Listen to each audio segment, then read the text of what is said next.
Ils dépassèrent la ville et accostèrent une demi-lieue en aval. Un homme les attendait, tenant l'âne, chargé des 2 sacs de provisions. 2 chevaux sellés broutaient l'herbe paisiblement à quelques pas. Le sire de Pujal tendit à Gaucelm un petit objet enroulé dans un chiffon. « Fais-en bon usage. »« Comment puis-je te remercier ?»« En priant pour le salut de Bernard. Pour moi, c'est terminé. J'ai accompli la mission qu'il m'avait confiée. Maintenant, adieu. » Son visage s'éclaira et il ajouta. « Ah, une dernière chose. Ton âne ne sera pas très content. Il y a une outre de bon vin de Corbin sur son bât. Si tu aimes le vin, tu ne seras pas déçu, fais-moi confiance. Mon père déjà n'en voulait pas d'autre que celui-ci, et ma nourrice a dû m'en faire boire en même temps que le lait. Et de toute façon, cela te donnera du cœur pour marcher. » Il serra le moine dans ses bras et lui tourna le dos pour se diriger vers les montures. Il monta en selle, prestement, et piquant des talons, partit au galop vers la ville, suivi de son serviteur. Gaucelm tenait dans sa main cet objet mystérieux, gros comme un œuf, probablement en terre cuite. Songeur, il le palpa à travers le tissu, puis laissant s'échapper un soupir, le déposa dans sa poche. Il valait mieux quitter les lieux au plus vite. Il avait maintenant rendez-vous à Toulouse avec un juif. 15. Le château narbonnais, massive forteresse, et les remparts imprenables impressionnaient de leur masse le voyageur arrivant de la route de l'Auragais. Il veillait avec assurance sur la ville. L'évêque Foulques avait choisi de s'y installer, cherchant dans la résidence féodale des comtes de Toulouse l'image de puissance des seigneurs rebelles au pouvoir royal et au pape. Il y... je t'explique.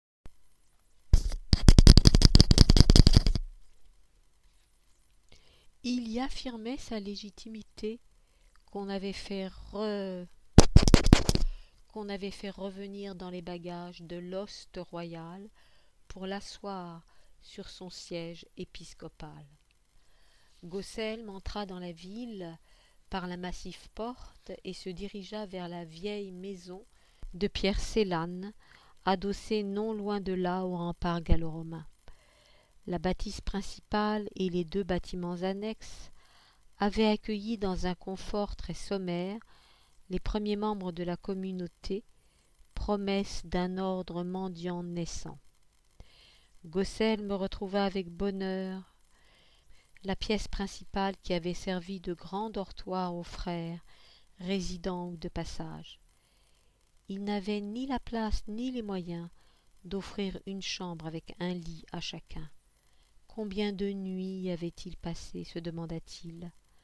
Il se rappelait la joie de retrouver cette maison, après de longues journées de prêche à travers le pays, à récolter autant de louanges que de coups de verge.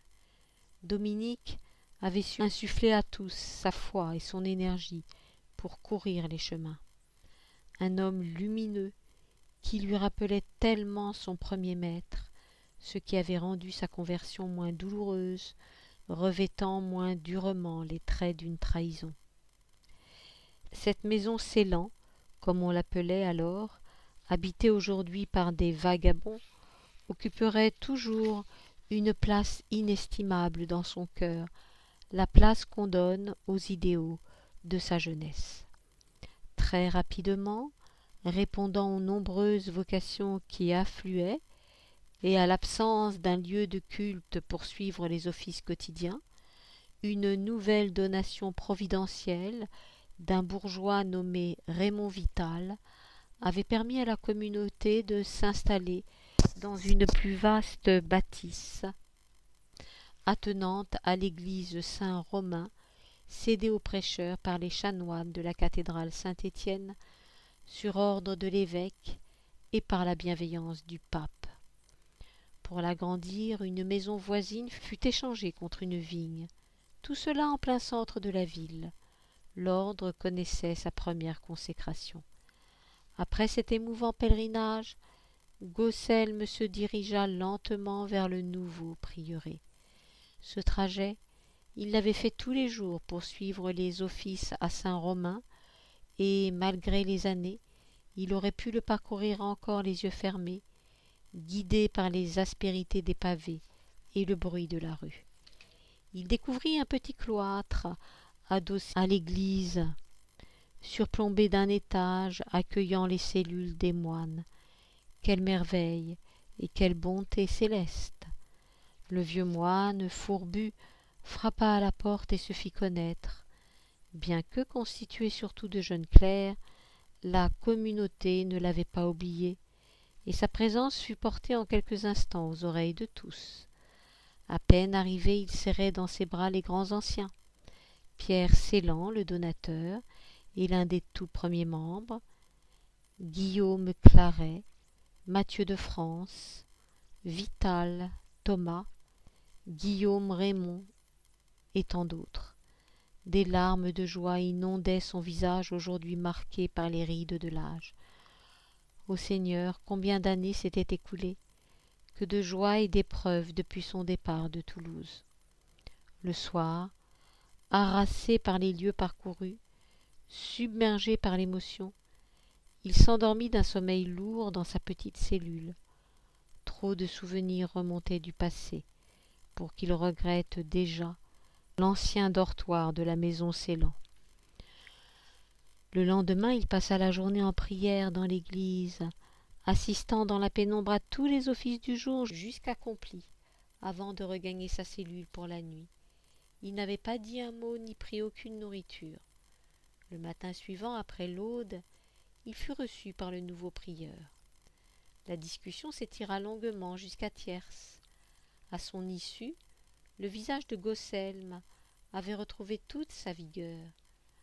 Il avait averti son hôte qu'il ne resterait pas au-delà de quelques jours, le temps de reprendre des forces.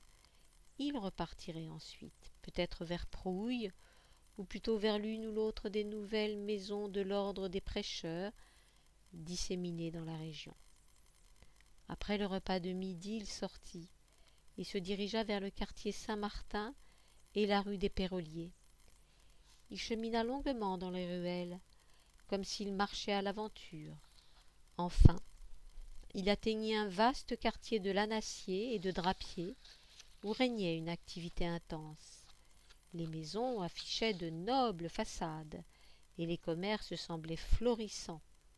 Si on ne remarquait pas la roue de tissu coloré cousu sur les vêtements à hauteur de poitrine, qui aurait deviné qu'il avait rejoint la communauté juive de la ville comtale? À Toulouse, comme souvent dans tout le Languedoc, les Israélites possédaient presque les mêmes droits que les chrétiens, et surtout bénéficiaient de la protection du comte. Il n'était pas insolite de compter parmi eux de riches tenanciers ou des petits seigneurs. D'autres accédaient même aux plus hautes charges administratives, ce que ne goûtait pas le roi de France, ce qui déplaisait grandement au Saint-Siège. Lorsque Gaucelme eut l'assurance de ne pas avoir été suivi, il s'engagea rapidement dans un dédale de petites rues.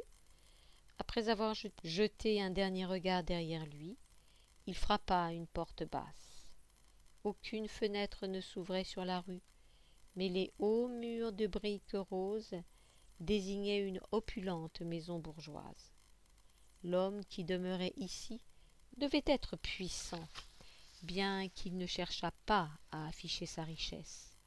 On peut avoir la chance de compter parmi ses amis des personnages haut placés, et on a beau avoir parmi ses débiteurs des édiles ou des bourgeois influents, afficher sa réussite finissait toujours par déplaire, surtout quand on n'était pas chrétien. L'histoire avait appris dans le sang et la douleur que la discrétion restait le plus sûr viatique d'un juif. Important propriétaire en ville, seigneur de plusieurs terres en dehors, Dominus Alaserius ne l'avait pas oublié. « Appelle-moi Éliseur, et laisse Dominus au quémandeur. On me fait un jour une grâce, en m'affluant de ce titre pédant, Un autre jour on me chassera de la ville sous les huées et les railleries, si j'ai la chance de ne pas monter sur un bûcher ou un échafaud. Ma famille vient de Castille, et nombre de mes aïeux n'ont pas connu la joie de vivre en paix leurs vieux jours. Pour se débarrasser d'un juif, les bonnes raisons se bousculent. Là-bas, nous vivons en bonne entente avec les musulmans. Aussi les catholiques nous ont accusés d'être leurs alliés contre eux. Ici tout va bien encore, mais l'arrivée du roi de France ne me dit rien qui vaille. Je n'envie pas mes coreligionnaires qui vivent sur ces terres, vois-tu? Élisère, j'espère que toi et ton peuple continuerez à mener ici une vie paisible. La croisade ne vous concerne pas et déchire seulement les chrétiens. Les hérétiques sont-ils des chrétiens pour toi? Tu l'as dit, ce sont des hérétiques. Toi et moi ne sommes donc pas en guerre. L'affaire se présente bien, dit l'hôte dans un sourire sonore. J'ai lu ton livre saint, vois-tu. Il semblerait tendre à faire croire que nous confesserions le même Dieu. Celui de la Torah et celui de la Bible se confondraient-ils en un seul et unique? N'est-ce pas ce qu'il se dit? Notre Bible est faite de 2 livres, l'Ancien et le Nouveau Testament. L'un écrit par Moïse selon la tradition, l'autre par les disciples du Messie d'Israël. Mais le Dieu de ton livre devrait être à la fois mon Père et puis se diviser en 3. Le nôtre est un. Celui dont nous ne devons pas prononcer le nom serait mon Père? Vous, chrétiens, êtes bien des enfants? Élisère leva les yeux au ciel, puis regarda son invité avec une benoîte condescendance, puis pouffa à nouveau de rire. Gaucelme, piqué, lui répondit. Eh bien soit, nous sommes des enfants, mais vous devriez l'être davantage.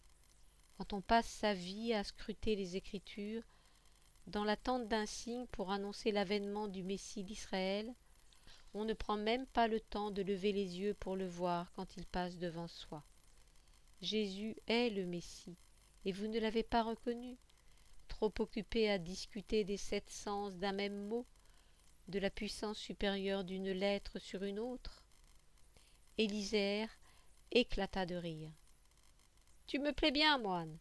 Il ne faut pas le prendre mal. J'aime m'amuser de tout et ne rien prendre au sérieux. Ta tête semble bien faite et ton esprit bien posé. Alors je vais te poser une question. N'y vois pas de malice, mais seulement de la curiosité. Que dois-je répondre à celui qui me demande pourquoi doit-on croire disons, en Dieu? Il peut être simple de croire en Dieu, la source de tout. Cependant, certains se demandent pourquoi croire. Ainsi, cet homme, qui interrogeait la nature pour avoir la réponse, car il avait demandé aux hommes, mais les savants lui avaient donné un livre. Alors, un jour de printemps, quand l'air doux et le soleil tendre apaisaient son cœur, il demanda à un cerisier pourquoi croire en Dieu, et l'arbre se couvrit aussitôt de fleurs. Il demanda ensuite à un chien comment il pouvait croire en Dieu. Il vit que l'animal était une mère qui allaitait ses petits. Bien dit. Maintenant, réponds-moi. Comment croire que l'on puisse être Dieu et homme, ou plutôt homme et fils de Dieu? Il devient plus difficile de croire en un Dieu qui soit notre Père, pas seulement pour les Juifs et pour les chrétiens aussi. Le Fils est Dieu comme l'eau est la source, comme la feuille est l'arbre. Il n'y a pas de feuille sans arbre, comme il n'y a pas d'arbre sans feuilles. Quand vient le temps de l'automne, les feuilles jaunies, desséchées par l'été brûlant, vont tomber et se mélanger à la terre. L'arbre sera, alors que la feuille ne sera plus. Dieu est, alors que l'homme passe. Mais les feuilles deviendront la terre, cet humus porteur de vie, ce calice, ce réceptacle fertile qui donnera naissance à un autre arbre. Ainsi, le cycle ne s'interrompra jamais pour le Fils, pour l'homme porteur de la promesse, pour la feuille qui meurt dans cette forme, mais garde en elle la signification de son existence. Son message est de vie, car elle est aussi la vie comme l'arbre dont elle est issue. Le Fils est divin, comme la feuille et l'arbre. L'homme, comme le Fils, n'est pas un autre Dieu, mais un autre de lui. Et comment croire en la Sainte Trinité? Comment accepter ce Père, ce Fils et cet Esprit Saint qui sont trois et un à la fois? Les chrétiens sont donc polythéistes? Polythéistes étaient tes ancêtres, avant que Melchisédek ne choisisse le Très-Haut. Voilà le vrai mystère d'une religion qui ne se révèle pas en un jour, qui ne s'apprend pas dans les livres, mais qui doit naître de l'expérience de chacun. Dieu est Père, Fils et Saint-Esprit. Il est un et trois, comme l'amant, l'aimé et l'amour sont tout à la fois trois et un.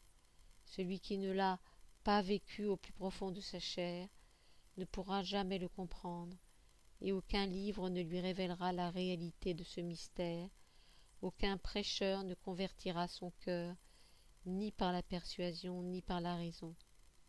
J'y penserai un jour alors. Cessons cela. Que veux-tu de moi, à part me convertir à ta religion? Je te préviens, oublie cela. Il ne put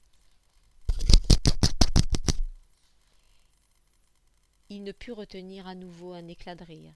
Je ne ferai jamais un tel affront à mes ancêtres, quand bien même tu arriverais à me convaincre. Gaucelm enfonça sa main dans sa poche et en ressortit l'objet entouré de son linge et le posa sur la table d'Élisère. Je viens de la part de Bernard Puy. Bernard Puy? Je ne connais personne de ce nom. Je suis désolé, on t'a mal renseigné. Gaucelm resta un instant songeur. Avait-il oublié quelque chose?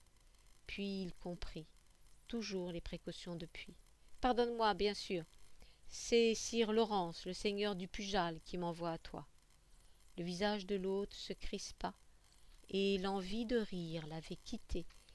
Il prit dans sa main l'objet, encore enveloppé, et le regarda, puis fixa ses yeux dans ceux de son visiteur. « Tu sais ce que c'est? » ?»« Non. »« Tu n'as même pas cherché à le voir? » ?»« Non, à quoi bon? » ?»« La curiosité est-elle un péché pour les chrétiens? Allons, tu sauras vite de quoi il s'agit. En attendant, considère ma modeste demeure comme la tienne, autant que tu le voudras, autant que tu penses qu'un chrétien puisse habiter sous le toit d'un juif. Merci pour ta généreuse hospitalité. Je loge au prieuré Saint-Romain. Mes frères s'étonneraient de mon absence. Tu dois me remettre quelque chose en échange de cet objet, n'est-ce pas? Faisons au plus vite, car je ne souhaite pas rester à Toulouse plus que nécessaire. Élisère griffonna quelques mots sur un billet. Tu ne dois pas t'inquiéter. Je vais te donner ce que tu es venu chercher, mais il me faut le temps d'aller le quérir. La maison d'un juif n'est pas l'endroit le plus sûr de nos jours. Sois patient et reviens dans 5 jours, à l'aube, à cette adresse. Il lui tendit le billet. Tiens, il vaudrait mieux que tu la mémorises tout de suite. Je suis heureux d'avoir fait ta connaissance, et puis d'avoir bavardé avec toi. Erev Tov. D'un signe de la main, il invita son hôte à quitter la pièce. Gaucelm regagna doucement Saint-Romain et s'enferma dans sa cellule. Il passa les jours suivants en prière, sortant seulement pour assister aux offices.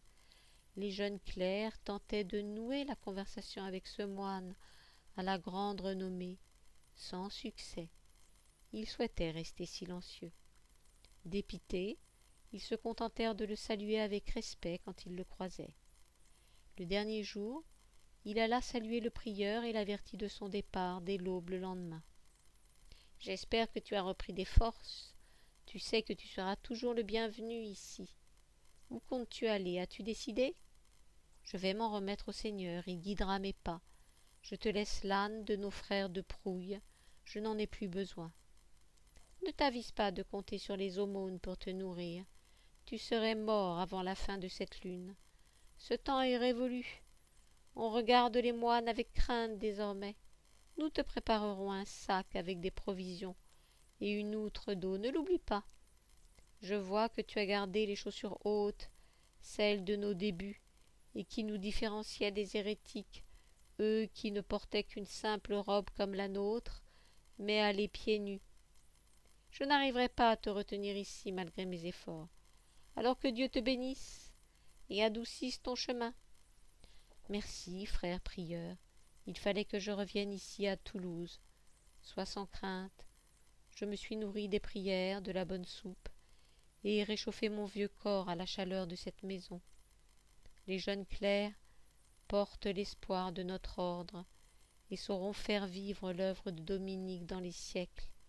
Ad multos annos. Adieu. Le lendemain, il sortait par les portes du château Narbonnais, mais, au lieu de prendre la route du Lauragais, il tourna sur sa droite et se dirigea vers le cimetière juif, situé non loin de là. Partout en France et depuis toujours, on enterrait les Juifs hors de la ville, même ici, où la communauté bénéficiait de la protection des autorités.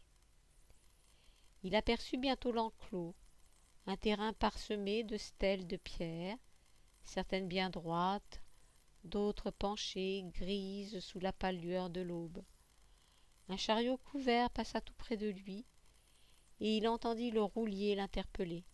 « Grimpe derrière et referme la toile !» Sans réfléchir, il sauta sur la ridelle et se cacha à l'intérieur. Un vieil homme l'assaillit avec un sourire. Gaucelme lui demanda. « Tu viens de la part d'Élisère ?» L'homme hocha la tête et lui fit signe de ne pas parler. « Où l'amenait-on » Le trajet dura près de 3 heures. Quand le chariot s'arrêta enfin, le soleil était haut. Le vieux l'invita à descendre. Il lui dit au revoir d'un signe de la main. L'attelage repartit aussitôt, laissant Gaucelme seul, devant un pigeonnier carré, posé sur 4 poteaux de pierre. Il entendit derrière lui une voix et se retourna. Il découvrit une petite maison de pierre, avec un étage de briques. Devant le seuil, un homme l'attendait. Il reconnut Élisère. « Sois le bienvenu dans ma modeste métairie. Elle n'est pas bien grande, mais je me plais à venir ici de temps à autre, respirer l'air pur et m'occuper de mes pigeons. Elle possède également un atout, dont je ne peux me passer pour traiter de temps à autre mes affaires les plus confidentielles. Aucun voisin a une demi-lieue à la ronde, et donc aucun importun pour venir écouter de mes conversations ou épier qui je reçois. Tu n'as de ce fait aucune crainte à avoir. Nous sommes tranquilles pour achever cette entreprise. Entre maintenant et prenons un rafraîchissement. » Les 2 hommes pénétrèrent à l'intérieur. Une grosse table de bois et 2 bancs occupaient le centre d'une pièce, aux murs de pisé et au sol de tommettes rouges. Cela sentait bon la campagne. Une grande cheminée barrait l'un des murs. Sur la gauche, une porte perçait celui d'en face. Des coffres et une maie s'appuyaient sur le mur de droite. Le mobilier ne possédait pas le luxe de la maison toulousaine. Élisère ne devait pas recevoir ici en grande pompe. Il prit la carafe sur la table et remplit 2 gobelets de fine faïence. Ce genre d'ustensile, fruit du génie oriental, ne se voyait encore que très peu dans les maisons les plus fortunées de France. Ceux-ci devaient provenir d'Andalousie. L'homme savait donc allier la rusticité paysanne et la distinction de sa classe, sans oublier les racines de ses ancêtres. « Bois cette citronnade. Je veille personnellement sur mes citronniers. Je l'ai adouci avec un peu de miel de mes abeilles. » Les 2 compagnons sirotèrent leur boisson, puis l'hôte, après avoir fait claquer sa langue de gourmandise, invita son visiteur à s'asseoir. Il découvrit alors un coffre caché sous une toile, de petite taille et fabriqué dans un bois sombre et lisse. Celui-ci mesurait 1 empan et demi de côté, sur une palme de haut, une serrure de métal doré le fermait. Voici donc ce que tu cherches. Personne n'aurait eu l'idée de venir fouiller là où je le scellais. Tu le gardais ici? Non. Même si je suis ici le seigneur de la paume, je reste toujours un juif, et quelqu'un finira bien un jour par s'en rappeler. Je l'avais enterré là où aucun chrétien n'oserait jamais s'aventurer. Je ne sais pas, dis-moi. Tes pas t'y ont mené ce matin, mais tu ne pouvais pas t'en douter. Au cimetière?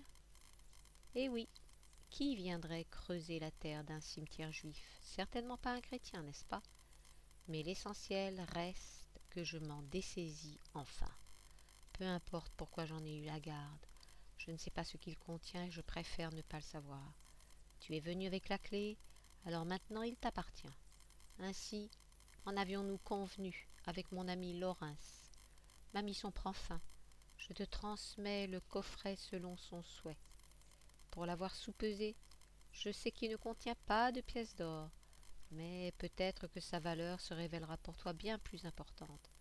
Je pencherai pour quelques feuillets confidentiels, et je sais bien que le papier peut valoir davantage que le métal précieux. Si j'avais soupçonné un petit tas d'écus, je l'aurais peut-être gardé pour moi. Il éclata de son gros rire sonore avant de poursuivre. Tu vas avoir besoin d'un peu de temps pour prendre connaissance de son contenu. Tu vas t'installer ici le temps que tu voudras. Cette fois-ci, personne ne t'attend, n'est-ce pas? Tu ressembles bien à un homme parti pour arpenter les chemins sans but précis. Est-ce que je me trompe? Aujourd'hui sois mon invité. Je repartirai demain matin. Et tu seras le maître ici. Personne ne viendra te déranger. J'ai donné des ordres pour qu'on amène chaque matin de quoi te nourrir. Tu n'auras pas à te soucier de cela.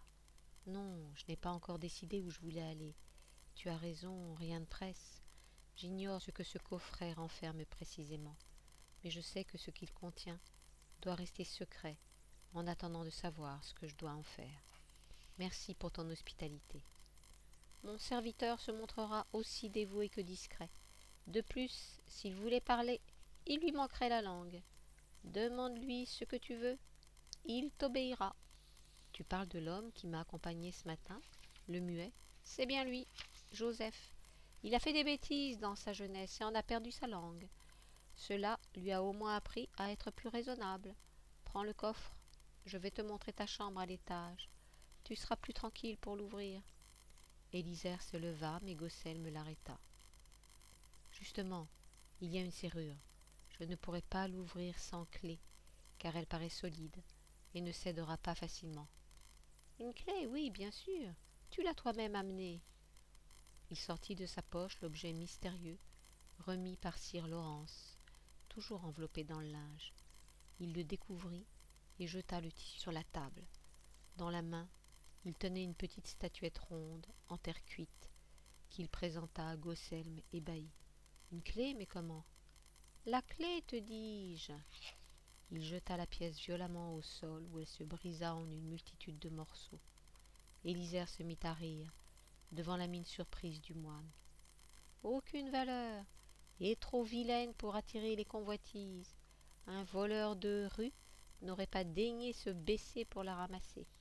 Voici la clé du coffre. Et il montra un objet métallique, gisant au milieu des débris, une petite clé de cuivre cachée dans la terre cuite. Le juif se baissa pour la ramasser. De nos jours, même le plus petit voleur de rue ne daigne faire le moindre effort, si ce n'est pour devenir riche sur le champ. Il n'y a plus qu'un vieux juif pour continuer à le faire. Il rit de nouveau de bon cœur. En tendant la clé à Gaucelm, il conclut. Qu'elle fasse ton bonheur ou ton malheur, je n'y peux rien. Le destin ne nous appartient pas. Il reste dans les mains du Très-Haut. Béni soit son saint nom. Allez, viens, montons, que je te présente ton logis. Tu y déposeras ton sac et prendras le temps de contempler ce que le ciel t'a réservé. Le soir même, ils dînèrent ensemble d'une copieuse soupe et de viande froide, arrosée d'une carafe de vin. Le feu dans la cheminée donnait des teintes orangées à la pièce. et faisait danser les ombres sur les murs lisses. Le vin colorait le joug des deux hommes et avait réussi à détendre Gaucelm, soucieux, depuis qu'il avait pris connaissance des documents transmis par Bernard Puy. « Ce vin, vois-tu, dit Élisère, je le tiens de notre ami, le sire du Pujal. Même depuis ces montagnes, il s'y entend pour dénicher le meilleur breuvage. Celui-ci vient de loin, juste avant que l'eau du fleuve Garonne ne devienne salée. Les Anglais tiennent le pays, mais ils ont laissé les anciens cultiver la vigne comme au temps des Romains. Le père de notre ami le faisait déjà venir. Et comment va dame Christine, son épouse? Je ne l'ai pas vue. La servante m'a dit qu'elle était au chevet de son père souffrant. Gaucelm resta pensif quelques instants et dit « Tes affaires vont bien, et ta communauté n'a pas à souffrir de sa religion. Il n'en va pas de même partout. Non, pour le moment cette terre est bénie pour nous. Bien sûr, nous devons porter la roue sur nos vêtements, mais par bonheur, nous ne devons plus subir la honte de la gifle de Pâques. » De quoi parles-tu? De quelle gifle? Il s'agit d'un vieil usage qui remonte, dit-on, au temps de l'empereur Charlemagne, ou bien de ses héritiers, je ne sais plus. Jadis, pendant la semaine de Pâques, le vendredi, on chassait les Juifs pour les battre, histoire de leur rappeler la crucifixion de votre Jésus. Par la suite, on a désigné un Juif que l'on giflait publiquement devant la foule rassemblée sur l'esplanade des églises. Il valait mieux encore recevoir quelques coups de bâton à la volée que subir cette insulte, mais nous devions nous résoudre à subir cette ignominie sans broncher. Finalement, par décision des comtes, on nous épargna enfin cette honte, contre le paiement d'un 100 à l'évêque et d'un autre au chanoine de Saint-Cernin, plus une redevance de 44 livres de cire pour le cierge pascal de la cathédrale Saint-Étienne. Aujourd'hui, tout se règle avec de l'argent. Même la roue, on peut être dispensé de la porter, en payant. Mais le roi de France arrive ici avec les légats du pape à sa suite, celui même qui accusait notre protecteur d'être la honte de la religion. La honte de la religion? Oui, car le comte Raymond accordait aux Juifs des charges importantes, et les évêques jugeaient cela insupportable. Un bel Israélite fait grincer bien des dents chrétiennes, vois-tu. Mais cela va changer, je le crains. Le vent venu du nord pousse de lourds nuages. Il s'amoncelle au-dessus de nos têtes, je le vois bien. La tempête gronde. Peut-être qu'arrive le temps pour nous de connaître à nouveau la douleur de l'exil. Il faut prier pour que cela n'arrive jamais. La nuit tombée, allongé sur son lit, Gaucelm ne trouvait pas le sommeil. Demain, son hôte aurait regagné Toulouse, et il resterait seul dans cette métairie. Il aurait donc tout loisir d'étudier plus scrupuleusement les documents contenus dans le coffret. À première vue, certains n'avaient aucune valeur immédiate. Copies de simples transactions entre personnes dont il ignorait tout, peut-être des fidèles qui léguaient certains de leurs biens. Il y avait aussi un testament en faveur d'un homme, mais il faudrait faire des recherches pour savoir de qui il s'agissait. Certes, un tribunal ecclésiastique aurait tout le temps de mener l'affaire jusqu'à son terme, mais cela ne le concernait pas. Il attendait autre chose, par exemple une lettre importante qui ne devait pas tomber entre les mains de Foulques, probablement une révélation compromettante. Bernard Puy avait stipulé que cela concernait l'évêque et l'ancien et libre ordre des frères de Lyon, les disciples de Pierre Valdès. Quel lien pouvait exister entre cette communauté, un temps tolérée par l'Église, puis accusée d'hérésie, et ce Foulques qu'il avait connu dans sa jeunesse, ce jeune homme joyeux, doué pour la musique et la poésie, courant les châteaux et les belles demeures, à la recherche d'un auditoire subjugué et d'une couche accueillante?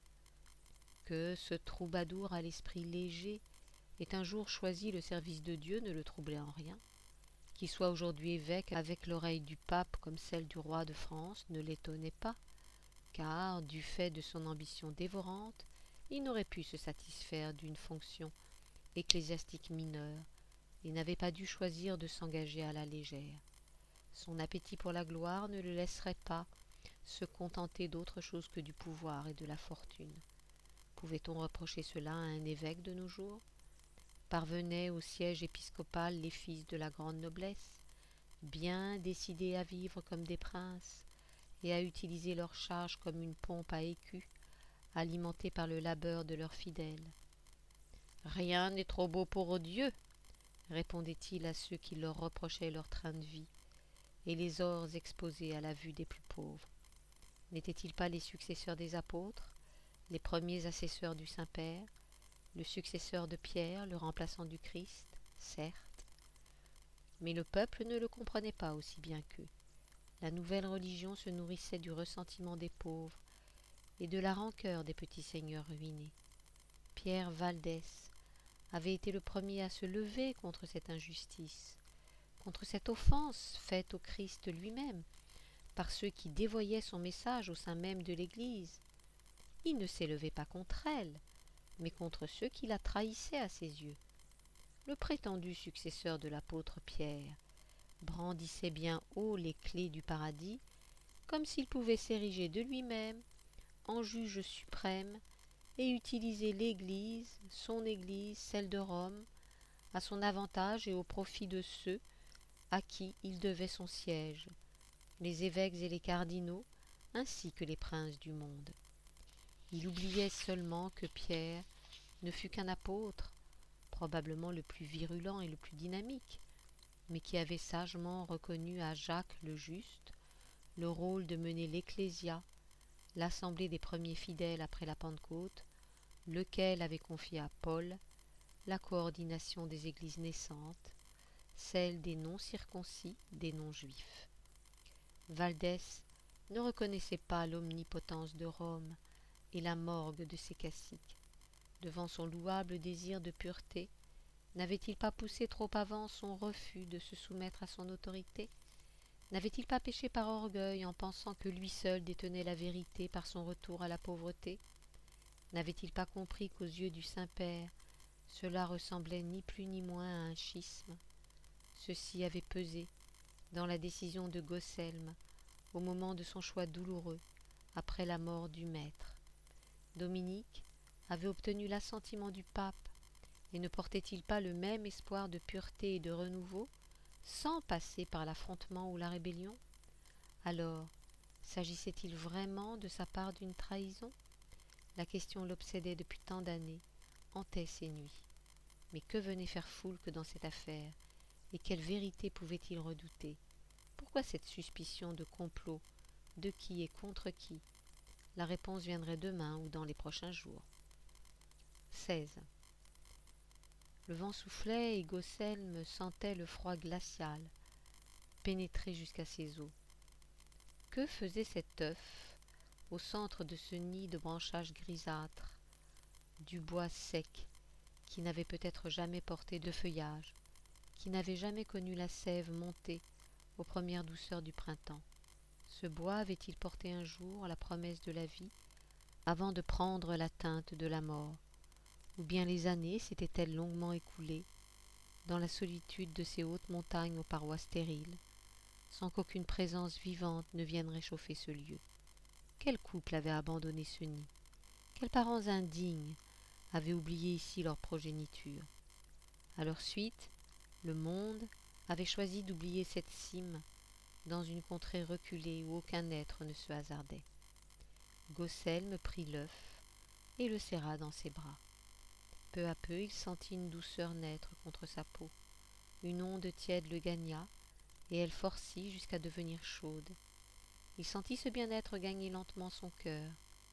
Arriverait-elle à le dégeler enfin? La chaleur devint intense, mais il ne ressentit aucune douleur. Pourtant des flammes léchaient son corps. Le feu brûlait ce nid. Non, il ne pouvait pas lâcher cet œuf. Gosselme se débattit et grogna. Il ouvrit les yeux et comprit. Ce rêve encore. Un rayon de soleil illuminait sa chambre et venait chauffer son corps. Sa couverture gisait au sol. Il mit quelques instants avant de se rappeler où il se trouvait. Il se souvint de la journée de la veille et de sa discussion avec Élisère. Le coffre de bois, les feuillets qui l'attendaient, Le moine se leva et chercha en vain un crucifix pour appuyer sa prière. Évidemment, cette demeure appartenait à un juif. Il s'agenouilla sous la fenêtre et se tourna vers le soleil levant pour prier en silence. Seuls les cris des pigeons troublaient la quiétude du lieu. Sa courte oraison achevée, Gaucel me passa la tête à travers la fenêtre et aperçut un puits près du pigeonnier. Il descendit dans la cour et se dirigea vers la margelle. Ne pas oublier d'aller chercher ce qu'il y a sur l'autre ordinateur qui devra être placé là juste avant ce fichier-là.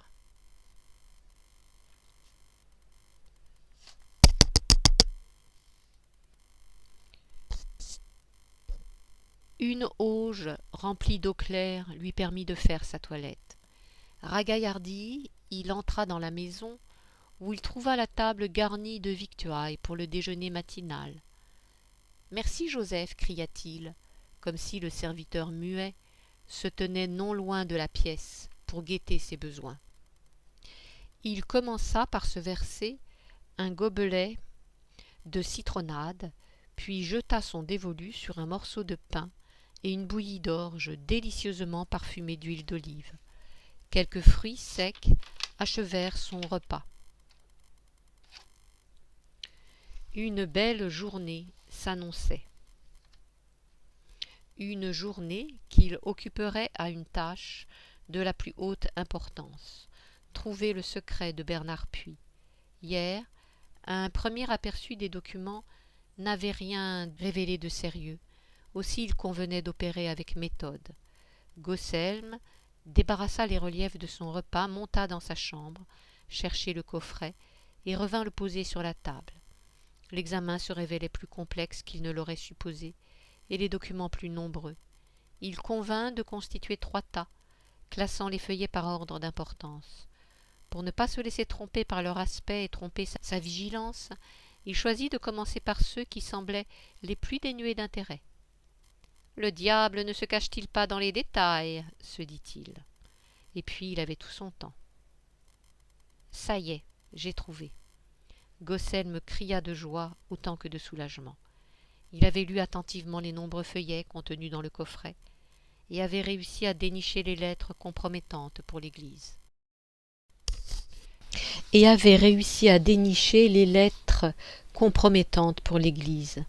La journée s'achevait sans que le vieux moine n'ait seulement pris le temps de lever ses yeux de ses lectures.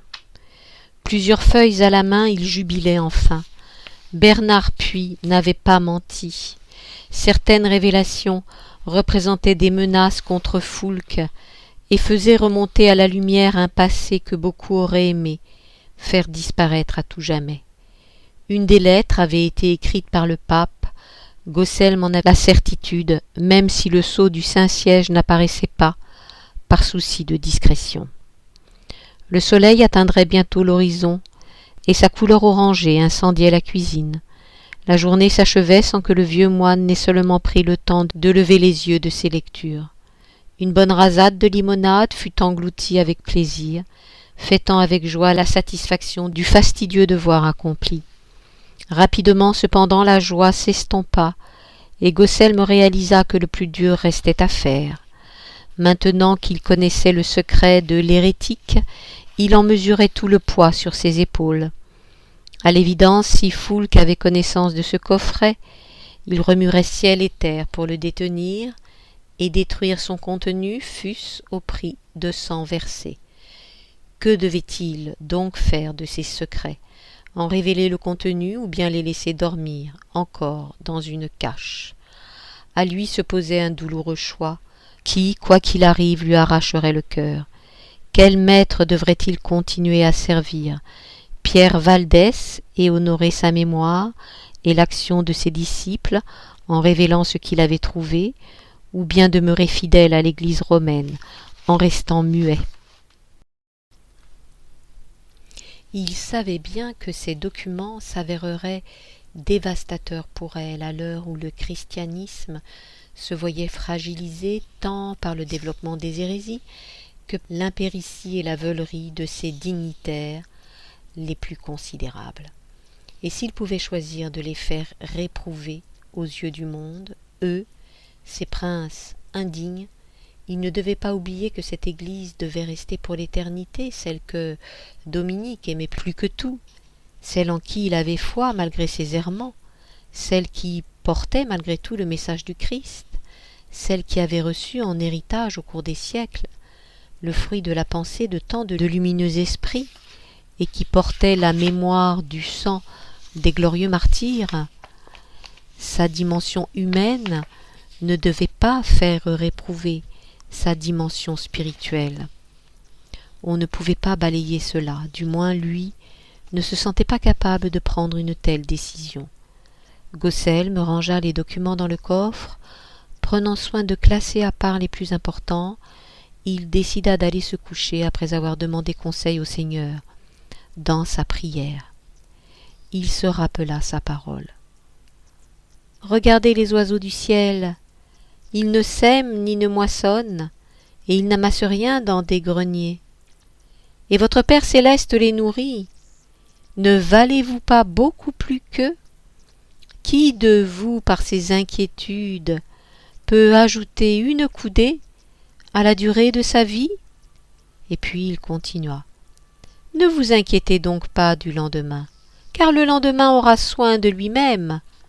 À chaque jour suffit sa peine. » Gaucelme passa les jours suivants à se reposer, à prier et à se promener autour de la métairie. Jamais il n'aperçut la silhouette de Joseph, mais chaque jour la table lui offrait à profusion nourriture et boissons pour la journée.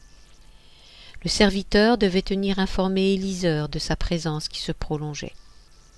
Celui-ci lui avait offert l'hospitalité et lui permettait de disposer de cette maison à sa convenance, aussi longtemps qu'il le désirerait. Mais le moine ne pouvait être dupe. Il n'ignorait pas qu'il représentait une menace pour le juif, et Éliseur le savait. Jusqu'où le respect d'une promesse faite à sire Laurence, et au nom de quoi tiendrait-elle devant le combat qui allait s'engager contre ses coreligionnaires, si foule que venait à avoir des doutes sur Gaucelme, et s'il apprenait qu'Élisère l'avait hébergé secrètement, il ne laisserait pas passer cette occasion de faire payer à un notable israélite sa générosité.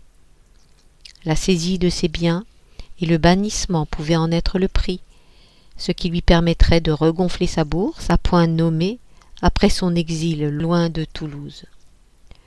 Sous ses abords débonnaires, Élisère restait avant tout un homme avisé. Il fallait donc projeter de quitter sans tarder la métairie. Gaucelme choisit de repartir vers les montagnes des Pyrénées. L'ordre disposait d'un petit prieuré à Loubins et d'une église dédiée à la Sainte Trinité entre les villes de Pamiers et de Foix, en pleine terre hérétique. Il pourrait y demeurer sans se faire remarquer des autorités. Il y réfléchirait tranquillement avant de prendre une décision. Une longue route l'attendait, et pour cela, il devait au préalable se débarrasser du coffre.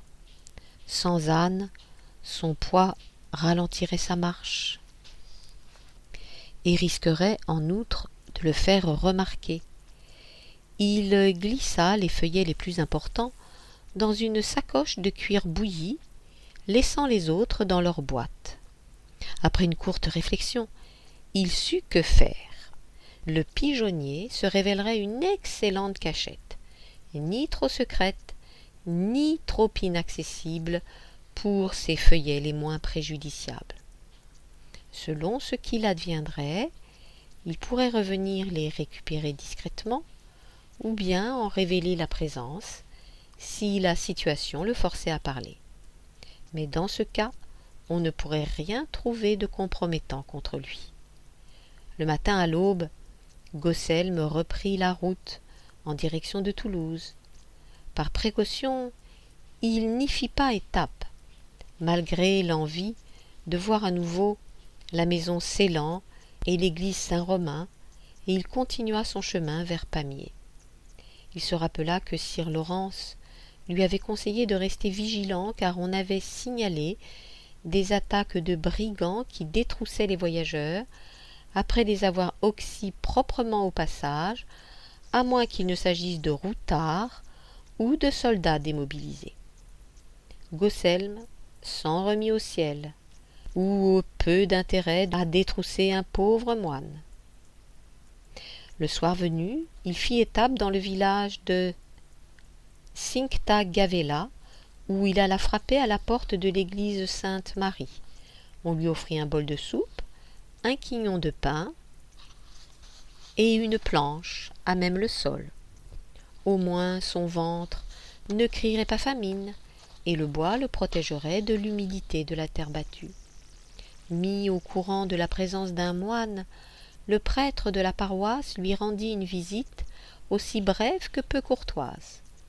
L'homme n'avait pas prévu de passer sa soirée avec un visiteur inopportun, ce qui convenait fort bien à Gaucelm, soucieux de ne pas se faire connaître ici et pressé de se reposer avant la journée du lendemain et ses près de 10 lieues à parcourir.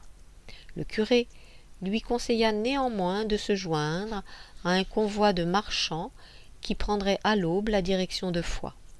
Peut-être Gaucelm y trouverait-il un chariot pour soulager ses jambes.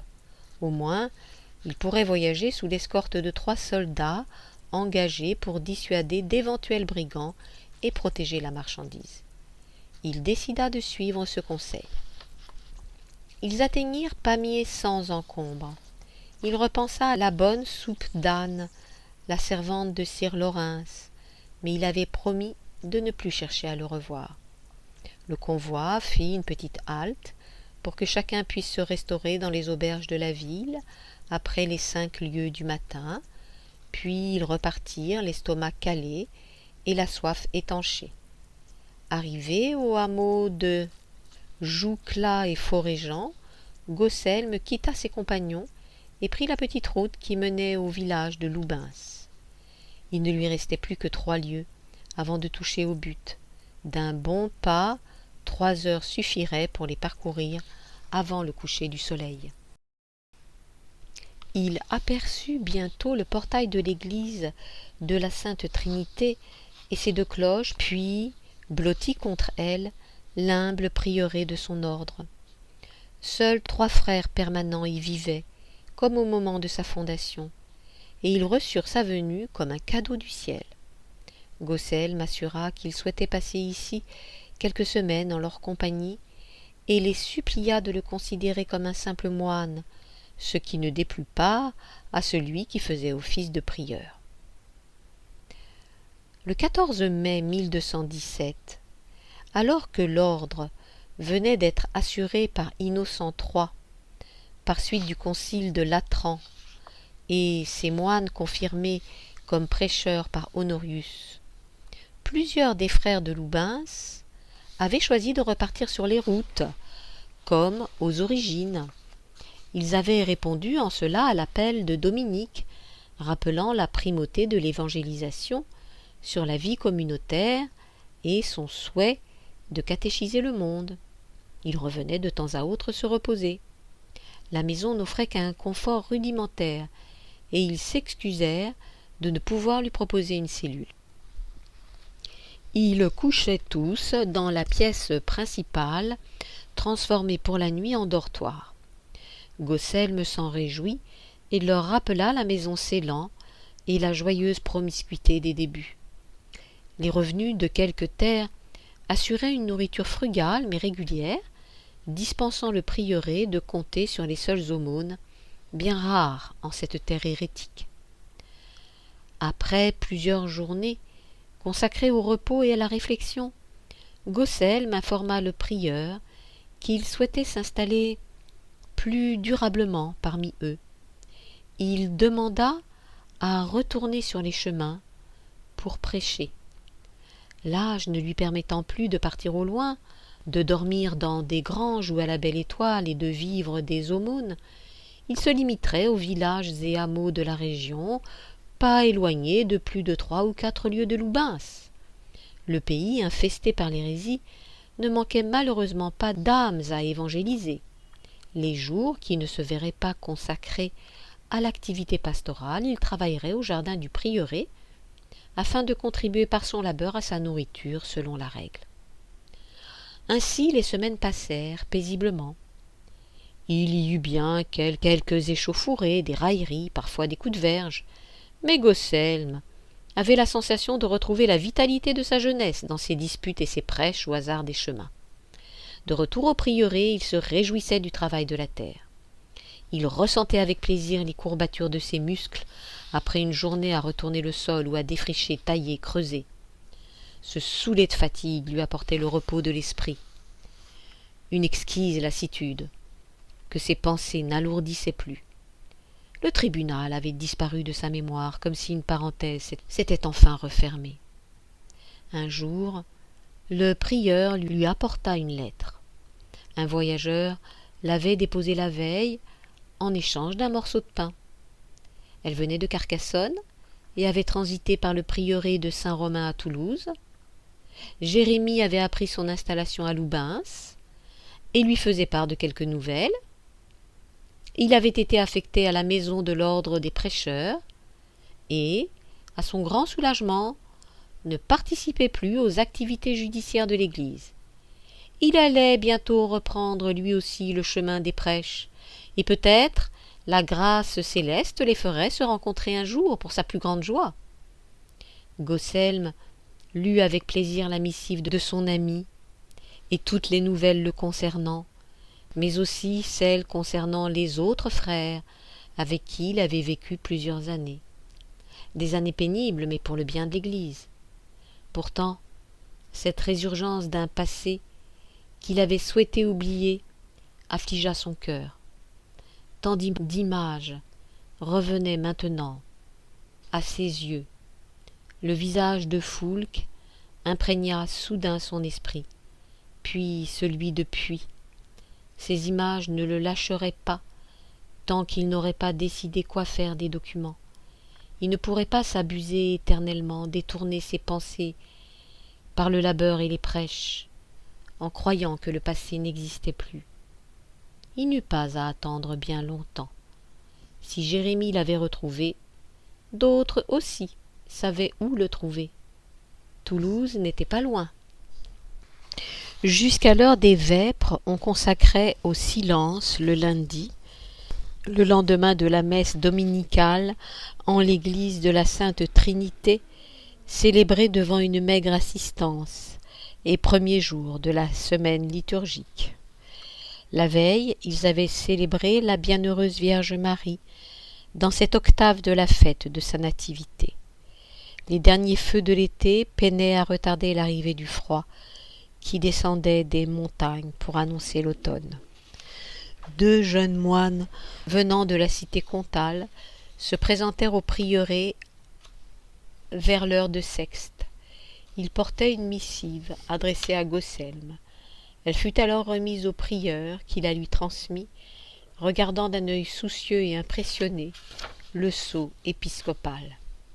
17. Aucune lueur ne pénétrait la noirceur pesante du cachot, et le jour ne se différenciait qu'à grand-peine de la nuit. L'air empestait l'humidité, la moisissure et les excréments. Dans l'obscurité, des hurlements, qui n'avaient plus rien d'humain, venaient glacer le sang des prisonniers reclus depuis des semaines, des mois pour certains, ceux qui maudissaient leur sort de continuer à survivre dans cet enfer. Quoi bon survivre dans la peur, l'angoisse, la douleur, la solitude, quand il faut subir sans espoir de rémission les morsures des rats, le froid et la faim, la brûlure de la chair rongée par la gale, les plaintes d'un corps martyrisé par la question. Et la fatigue, une immense fatigue qui détruit petit à petit toute velléité de résistance, de révolte, de colère. Un détenu ici pouvait-il encore se croire un homme? Beaucoup invitaient la mort à répondre à leurs appels incessants, hurler et invectiver, pleurer et lamenter, puis murmurer et balbutier, supplications désespérées, pour être enfin soustraits à cette ignoble géhenne.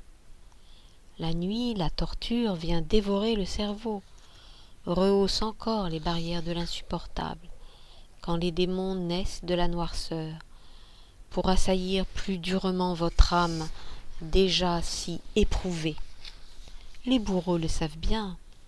Certains reclus, les plus fragiles parmi ces épaves, ont parlé si ardemment, bien avant qu'on ne les touche, épouvantés par ce qu'ils avaient entendu, redoutant plus que la mort les effroyables tourments qu'ils imaginaient avoir à subir, disant tout ce que l'on attendait d'eux, inventant par folie et par panique une histoire qui les sauverait. Ceux-là, ramenés ensuite dans la nuit de leur cachot, défaits, trahis par eux-mêmes, souillés parfois par leurs excréments, sans même ressentir cette ultime humiliation, attendaient un après improbable qu'ils ne sauraient pas affronter et n'avaient plus comme seul refuge que le néant ou la folie. Gosselme pouvait se croire privilégié seul dans sa cellule, mais il savait bien que l'isolement ne tarderait pas à amorcer son sournois travail de sape. Depuis combien de temps avait-il été jeté sur cette mauvaise paille, sans une quelconque explication? Le soleil et les étoiles ne veillent plus sur ses journées ni sur son sommeil, et le temps s'écoule sans qu'il puisse le compter. Les heures et les jours se confondent maintenant. Une semaine peut-être, depuis que Foulques a mis fin à sa longue audition, ou bien un mois. Une audition devant un tribunal restreint, ne comptant que 3 ecclésiastiques, dont lui, l'évêque de Toulouse, ainsi qu'un greffier, un seul. On ne voulait pas que la procédure soit respectée, que les minutes de ce qui ne devait pas s'apparenter à un véritable procès, un procès officiel, soient communiquées. Mais à qui pourrait-elle l'être, puisque la plus haute autorité de l'Église se chargeait de mener les débats? Foulques a ordonné un interrogatoire à huis clos, comme pour une affaire particulière, furtive même. La mesure et la circonspection règnent, du moins tant que l'accusé n'a pas accepté de collaborer. Il le soupçonne de faits graves, de mansuétude avec les hérétiques, peut-être même davantage. Ce moine, ce frère prêcheur, ne cache-t-il pas un passé entaché? Se pourrait-il que celui qui fut en charge de la justice ecclésiastique soit lui-même un hérétique? Voilà pour l'acte d'accusation s'il devait être affiché.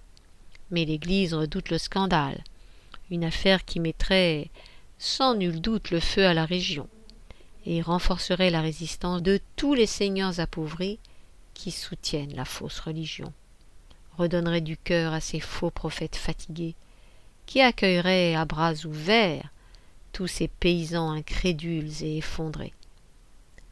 Dans son état de déliquescence, celle qui ne tient plus debout que par la force des armes et le soutien d'un roi venu du Nord, ne peut pas laisser courir de tels bruits, laisser s'infiltrer parmi la population de tels soupçons. Alors, avant d'en savoir davantage, avant d'avoir pu évaluer toute la gravité de l'affaire, avant de pouvoir prendre une décision, il faut sonder le cœur de cet homme pour jauger du danger qu'il représente. Le recours à la question ne doit pas être envisagé pour le moment. Trop de bruit fragiliserait cette entreprise, et le point de non-retour se verrait franchi. Il faudrait alors aller au bout, coûte que coûte. Or, Foulques pensait pouvoir utiliser une autre méthode plus adaptée à ce presque vieil homme qui ne demandait plus rien à la vie. Ses frères prêcheurs ont en commun avec les premiers martyrs de la foi cet esprit indomptable qui ne se laisse pas effrayer par la mort. Bien au contraire, ils l'attendent avec joie. Ils meurent pour le Christ avec allégresse, impatients de connaître la lumière éternelle. La torture n'a pas de prise quand ils sourient en offrant leur douleur au Seigneur, celui qui a souffert dans sa chair et connu le supplice de la croix pour le salut des hommes, pour eux. Quel ravissement de lui rendre cette affliction! Avec ce moine, il faudra agir autrement, et puis peut-être, mais pourvu que non, l'éliminer ensuite discrètement si cela s'avérait nécessaire pour le bien de l'Église. Les 3 juges, le greffier, l'accusé lui-même savent tous très bien que la vie d'une créature ne compte pas quand l'enjeu commande. Et il s'agit bien de cela. Le grand Socrate avait bu la coupe de ciguë refusant de fuir, acceptant le verdict prononcé contre lui, et pour le bénéfice de la cité. Une cité qui passait avant lui, si grand soit-il.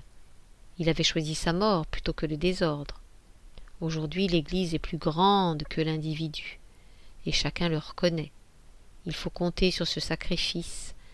Que serait prêt à faire ce moine s'il comprenait qu'il n'a pas d'autre choix? Qu'il n'y a pas d'autre choix pour préserver ce qu'il dépasse. Une vie ne compte pas, la sienne comme une autre. Par sa mort dans l'obéissance, il achèvera saintement son sacerdoce. Refuser serait une trahison et démolirait une existence tout entière consacrée au service de Dieu. Foulque compte sur l'humilité et le sens du devoir de cet homme, et puis auparavant, il doit connaître son secret, car sa carrière en dépend, sa vie aussi peut-être. Son ambition l'a mené jusqu'au siège épiscopal, mais qui sait s'il ne peut pas prétendre à poursuivre son ascension, s'élever encore plus haut. Jusqu'à Rome? Non, pardon, Seigneur, il ne s'agit pas que de lui-même, l'enjeu le dépasse. Si un moine, un frère prêcheur, un juge ecclésiastique convaincu d'hérésie peut mettre en péril la paix dans le pays et faire vaciller l'Église, que dire d'un évêque? Cela ne se peut, et cela ne sera pas. Les juges avaient pris leur temps et étudié scrupuleusement le dossier du suspect. Ils avaient relu les minutes de tous les procès menés par Gosselme et avaient noté des manquements graves à la procédure. Des verdicts paraissaient impropres et laissaient peser sur lui pour le moins une suspicion de complaisance, ou bien, selon la façon de lire, de complicité. Plusieurs pièces pouvaient le prouver, notamment il avait été noté un jugement curieusement très favorable concernant 2 vieilles femmes ayant hébergé un parfait et fait acte de prosélytisme envers des enfants. Plutôt que la prison et la saisie de leurs biens, elles avaient écopé de quelques jours d'enfermement, d'un rappel à la charité chrétienne en leur imposant d'héberger des pauvres de passage, et de l'obligation d'assister à des offices. Leur cas avait été négligé, et personne n'en avait fait état, car passé dans l'ombre du retentissant procès d'un parfait. Lui avait été brûlé. Pouvait-il en être autrement, puisque le condamné avait refusé d'abjurer? La règle avait été appliquée comme il se doit dans ce cas. Il fallait cependant noter que le juge avait refusé que la sentence fût appliquée dans sa délégation, et il avait insisté pour un transfert à Carcassonne, prétextant des risques de troubles possibles et soulignant le manque de soldats pour assurer le maintien de l'ordre. Après cette affaire, Gosselme avait demandé à être relevé de ses fonctions et obtenu de revenir à son état de moine et de prêcheur. Il avait ensuite disparu. On relevait décidément trop d'ombre dans son dossier. Une enquête discrète avait été menée, et plusieurs personnes interrogées dans la même réserve, dont certaines de son entourage. 2 juges sur les 3 ignoraient tout de la personnalité de Bernard Puy. Ils ne connaissaient pas son passé. Foulque, lui, le connaissait, étrangement, mais il se gardait bien de le rappeler. Les auditions se succédèrent jusqu'à ce jour, hier peut-être, où on lui annonça sa condamnation à périr sur le bûcher pour hérésie. Non, demander le pardon et abjurer son erreur ne pouvait être recevable, car prononcer sciemment ses vœux et porter la vénérable robe des moines sous le commandement du diable pour tromper l'Église, le rejetait parmi les relapses, les êtres trop corrompus pour espérer jamais retrouver la vraie lumière. Seul Dieu déciderait du salut de son esprit, quand les flammes de la justice des hommes auraient purifié ce corps possédé. Ainsi Foulque avait tranché et choisi la mort, pour réduire au silence celui qui le menaçait peut-être. En réchapperait-il? Allait-il connaître ce châtiment infâme? et ressentir la morsure des flammes qui consumeraient son corps sous les quolibets et les moqueries de la foule? Allait-il vivre dans sa chair ce cauchemar qui avait si souvent hanté ses nuits? La lumière d'une torche éblouit Gosselm allongé sur le sol. Depuis combien de temps dormait-il ainsi?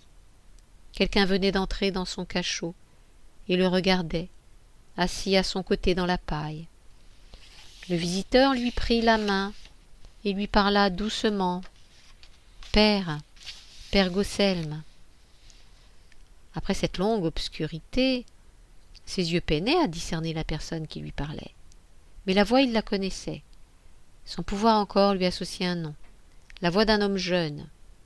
Il fallut encore de longs moments avant qu'il n'arrive la solitude, le silence et l'obscurité. Oui, cette voix, il se rappelait celle de « Père, je suis Arnaud. Je t'ai enfin trouvé, père. Il fallait que je te parle. »« Ah, Arnaud, mon jeune moine fougueux, je ne m'attendais pas à toi, à te voir ici. Pardonne-moi si j'ai eu du mal à te reconnaître. Mes yeux peinent dans l'obscurité, et le monde me semble bien loin, depuis que ces 4 murs délimitent mon horizon. Seule la pensée a gardé sa liberté, et s'échappe de ce lieu. Mais parfois elle en abuse, et les images se bousculent au point que mon esprit vient à s'égarer, et que ma mémoire devient confuse. Un peu d'air pur, une simple bouffée, débarrassée de ces miasmes, pourrait y remédier. Te voir ici me bouleverse. Je n'imaginais pas un seul instant qu'ils auraient osé te reléguer ici, parmi tous ces brigands, et te condamner comme un hérétique. Non point parmi des brigands. Ceux qui croupissent à côté et que tu as entendu hurler en venant jusqu'ici ne sont pas des criminels ou des voleurs, mais des suspects d'hérésie, des victimes eux aussi. Des victimes d'un mauvais choix, d'une erreur nourrie par la sottise ou la rancœur, plutôt que par l'adhésion véritable au dualisme. Le prix à payer, tu l'as vu de tes propres yeux, dans toute son horreur. Combien ont enduré cela par ma faute, par mes arrêts? Cela est bien pire encore. Vois donc le pouvoir que tu as reçu, avec la charge de juger tes semblables. Nous estimons que le salut de chacun surpasse toute autre considération. Mais il faut bien un jour en considérer le coût, pour l'homme comme pour l'Église. Je ne mesurais pas les conséquences, et je me souviens de vos discours sur la fragilité de l'Église, ainsi que sur la mansuétude qu'il convenait d'adopter envers notre prochain. Je regrette que ma jeunesse et ma fougue m'aient obscurci la vision. Tu n'as rien à te reprocher, car la sagesse est un fruit qui ne mûrit qu'à l'automne, après de nombreux printemps. Si quelqu'un doit demander pardon à l'autre, il s'agit bien de moi. Toi, père, demander pardon à qui? À ce jeune moine que je n'ai pas accueilli avec bienveillance, que j'ai soupçonné d'être les yeux et les oreilles d'un évêque que je souhaitais tenir à l'écart de mes affaires. Je pourrais lui demander de me pardonner, de lui avoir menti un soir, dans une rue d'une bourgade, alors que je sortais de la maison d'une femme, que l'on pouvait croire un peu sorcière, de m'excuser de l'avoir éloignée en lui confiant l'accompagnement de 2 pauvres vieilles, de l'avoir écarté pour ne pas me sentir épiée, comme si je pouvais disposer de lui à ma convenance pour pouvoir me protéger. Je pourrais regretter de ne pas l'avoir considéré à sa juste valeur, aveuglé par la vanité de mes nombreuses années, les estimant plus légitimes que sa jeunesse. Des larmes coulèrent du visage d'Arnaud, de minces perles lumineuses dans la pénombre à peine déchirée par la maigre torche. Puis, submergé par le chagrin, il sanglota doucement, avant de poser sa tête contre celle du vieux moine. Gosselm se redressa péniblement et le prit par les épaules pour le réconforter. Le jeune moine essuya son visage mouillé par ses pleurs. Il parvint ensuite à articuler. « Père, je t'ai trahi. Je ne mérite pas ton pardon, mais plutôt ton courroux et ton mépris. Je ne me sens plus digne de l'habit que je porte. Ce que j'ai fait m'apparaît tellement misérable. J'en mesure le prix immense. Que pourrais-tu avoir fait pour te croire misérable? Qu'as-tu à te reprocher de si important, pour te juger ainsi aussi méprisable? Je t'ai trahi, père, je ne le voulais pas. C'est lui qui m'a amené à le faire, sans que je me rende compte de ce que je disais, ni des conséquences que cela aurait. Mais de qui parles-tu? De l'évêque de Toulouse, Foulques. Tu l'as rencontré? Il a voulu te faire parler à mon sujet? Bien, calme-toi, sèche tes larmes d'abord, puis raconte-moi. À l'évocation du nom du prélat, Gaucelm sentit son cœur se serrer. Il savait Foulques intelligent, et il imaginait bien que celui-ci avait fait le nécessaire pour rassembler suffisamment d'éléments contre lui en visant juste, méthodiquement, sans faire de remous. Comme il le redoutait depuis le début, Arnaud représentait bien le maillon faible de sa défense.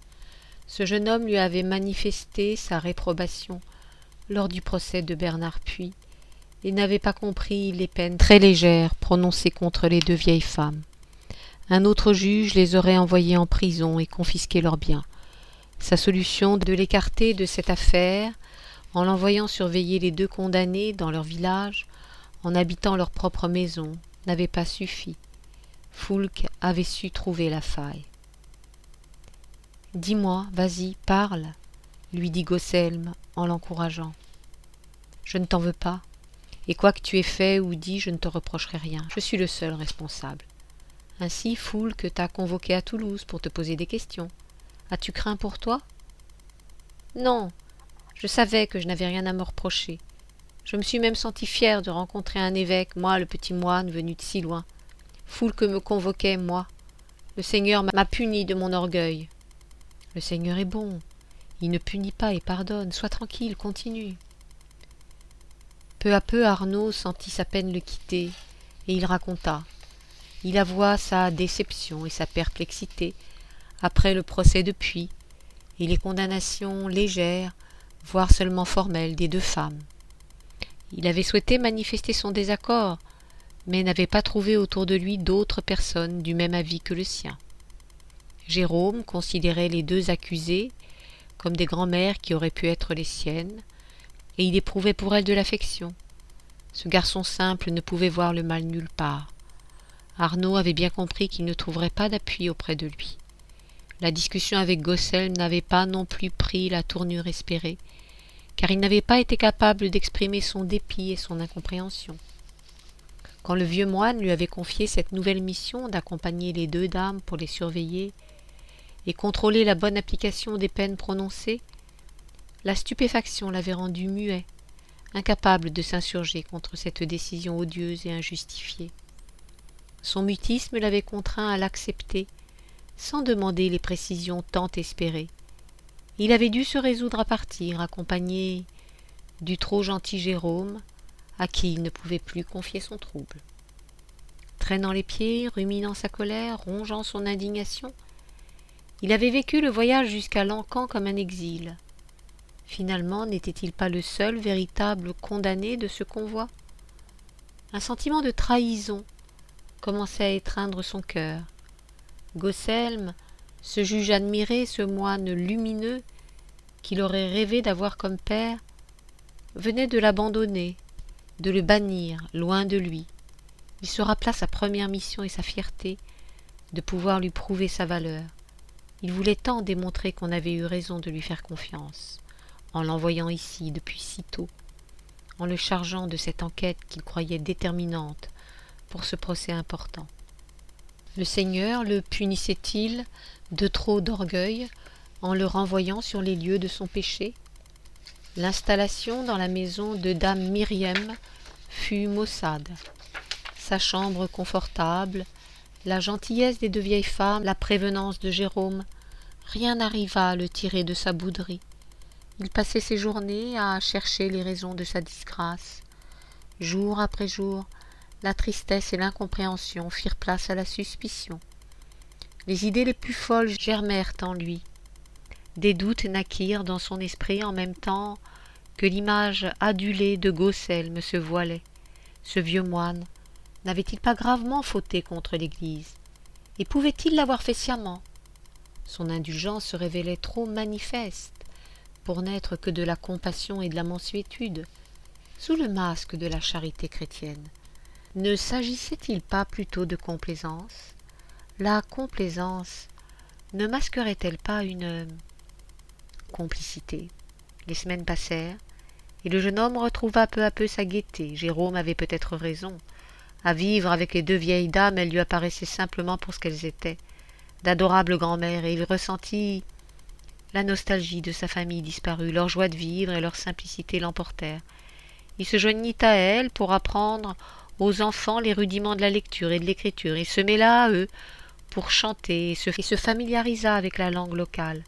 Il fit la connaissance de leurs parents qui ne savaient que faire pour le remercier de tout ce temps passé à l'éducation de leurs enfants, de pauvres paysans pour la plupart, ou des bourgeois ruinés qui ne manquaient jamais de lui apporter une tourte, un poisson, un fromage ou un peu de miel. Le jeune moine s'aperçut alors que ce qu'il n'avait plus connu depuis la mort de ses parents lui manquait. Ses études et la vie en communauté monastique avaient élevé son esprit, mais peu à peu, il avait pris trop de distance avec la réalité du monde.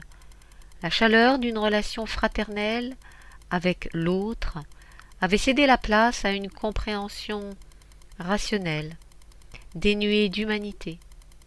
Finalement, Gaucelm avait eu raison de l'envoyer ici. Comme il disait, « Il faut bien connaître les gens, savoir comment et où ils vivent, avant de vouloir se permettre de les juger. » Pourtant, son attitude ambiguë demeurait un mystère et une source d'interrogation qu'il s'efforçait d'oublier faute de réponse. L'annonce de son affectation au tribunal ecclésiastique de Toulouse le troubla. La parenthèse inattendue chez dame Myriam venait à s'achever. Il partit rejoindre la ville comtale en proie au questionnement intérieur. Arrivé à destination, il décida qu'il ne pouvait que remettre son destin entre les mains du Seigneur et faire confiance à l'Esprit Saint, qui avait toujours su le guider avec bienveillance jusqu'à présent. L'évêque lui-même le reçut un jour, avec beaucoup d'amabilité et d'attention. Il lui posa beaucoup de questions.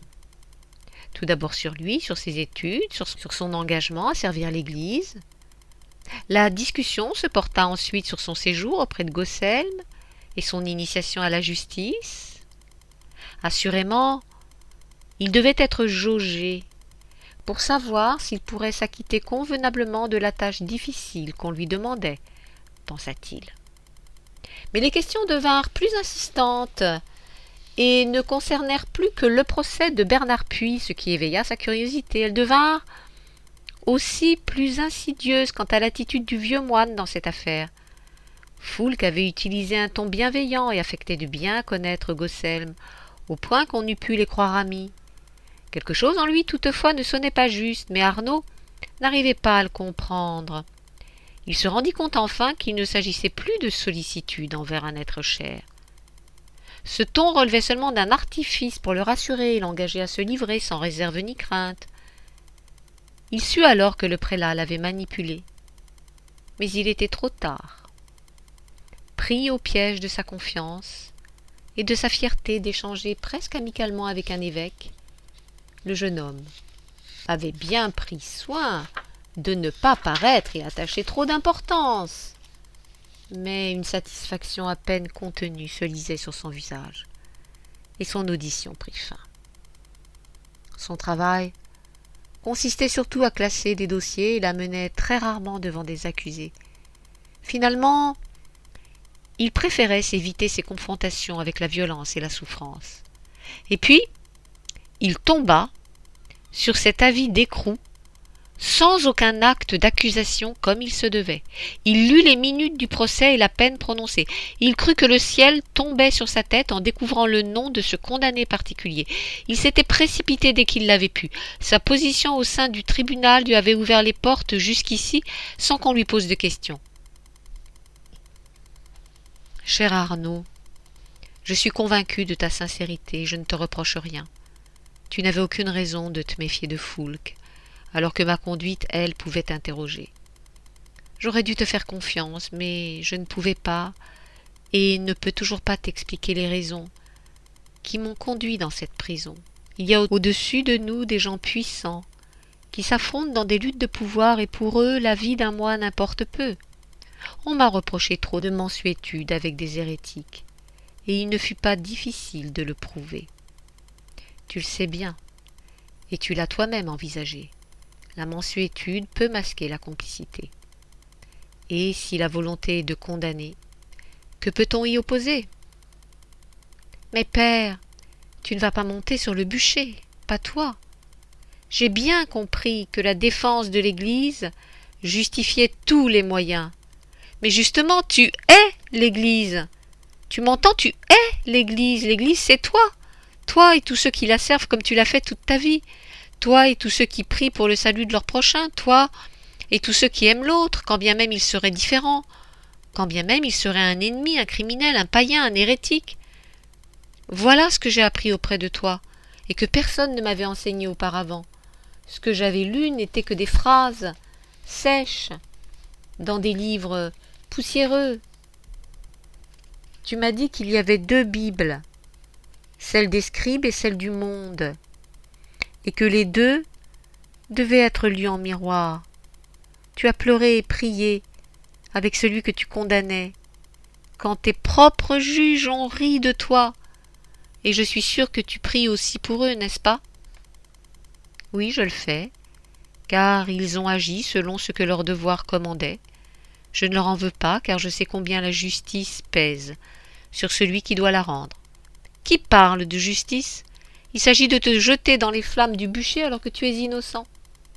Il faut accepter que la justice des hommes soit imparfaite au regard de Dieu, et pour cela ne jamais oublier que notre orgueil et notre vanité rongent sans cesse notre raison. Il tente ainsi de nous faire oublier notre réalité de simple créature.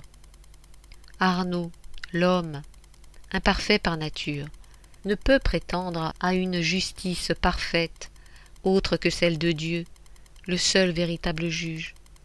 Souffrons de nous en remettre à lui seulement. Et donc se soumettre à cette iniquité? Je comprends ta révolte, je la partage, mais je n'ai pas d'autre choix que de me résoudre à accepter la décision de mes juges. L'Église est fragile en tant qu'œuvre humaine. Qu'elle soit pénétrée par le siècle avec toutes les vicissitudes de sa condition ne doit pas la faire condamner. Nous ne devons pas oublier l'essentiel, sa première nature, son origine divine, sa dimension spirituelle, le chemin de transcendance qu'elle nous offre, le message du Christ en son cœur.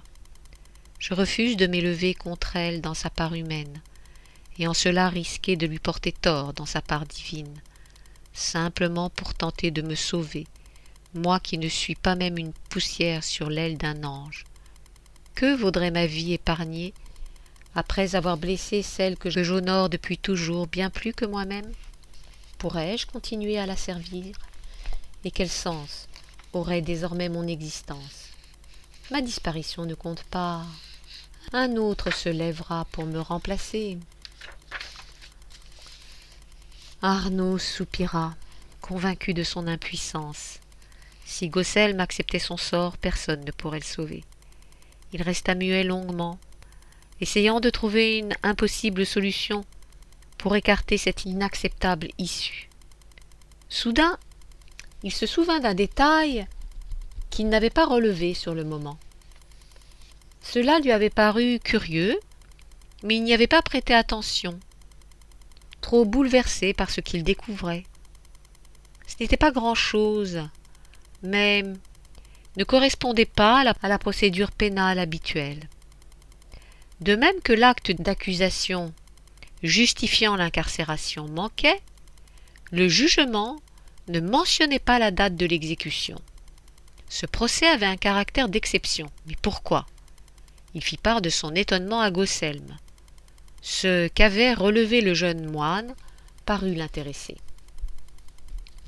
Cela aurait pu être simplement un détail, mais dans cette procédure si particulière, il ne pouvait être fortuit. Foulques ne pouvait pas laisser la moindre place au hasard. Quelle partition jouait donc l'ancien troubadour? Que savait-il du secret de Bernard Pui?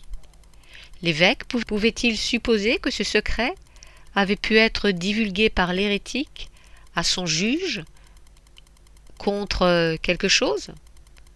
Sans doute ignorait-il si Gosselme savait ou pas, et s'il savait, que savait-il? Tout ou une partie seulement. Les documents compromettants existaient-ils vraiment, ou bien n'était-ce qu'une menace pour tenter de faire pression sur lui, une monnaie d'échange? Mais puis avait péri sans n'avoir jamais utilisé les documents contre lui.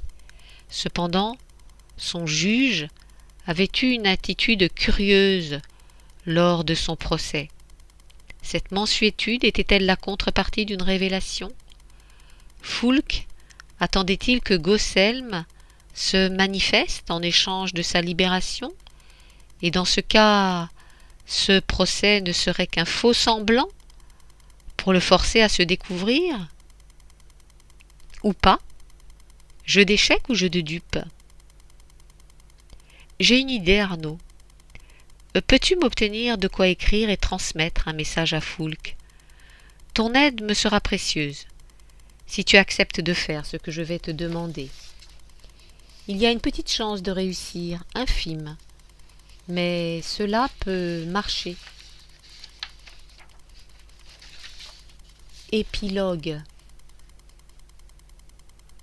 Demain, mes cendres tièdes reposeront-elles dans mon tombeau? Combien de fois pourtant ai-je songé à cet instant, imaginé ce rendez-vous brûlant avec le sol de mes ancêtres, celui qui a nourri ma famille et sur lequel j'ai grandi. Combien de fois y ai-je déposé mes oripeaux, mes hardes, mes carapaces, là dans ce trou, dans cette terre. Cet humus enveloppera mes restes, tendrement, maternellement, comme la matrice originelle qui m'accueillera pour l'éternité, comme une mère reçoit un enfant, être unique qu'elle offre au monde, après l'avoir gardé pour elle seulement le temps d'une gestation. Ensuite, comme à regret, elle l'offre au monde, ce bébé, elle lui donne le monde. La terre, l'humus, l'Adama des textes, la Vierge Marie, qui ne font qu'un pour enfanter. Il y a bien une fin pour vivre, une mort avant de donner la vie, toutes les mères le savent. Dans cet humble cimetière campagnard, perdu au milieu des collines gasconnes, près de la petite rivière qui s'écoule paisiblement à l'ombre des arbres, là sera peut-être ma dernière demeure. Moins un tombeau que l'entrée dans le royaume, une porte devant laquelle j'aurai déposé tous les sédiments de mon humanité. Mes os resteront l'ultime témoignage d'un passage sur notre terre, des os, des restes seulement. Seulement? Peut-être, mais qui contiennent une part d'une vie, de rêve, d'espoir, de ce qui fait un homme, un chemin, un destin. Mais tellement plus que cela, oui, tellement. Les restes d'une incroyable histoire pour chacun de nous, qu'il soit un roi, un prophète ou un mendiant.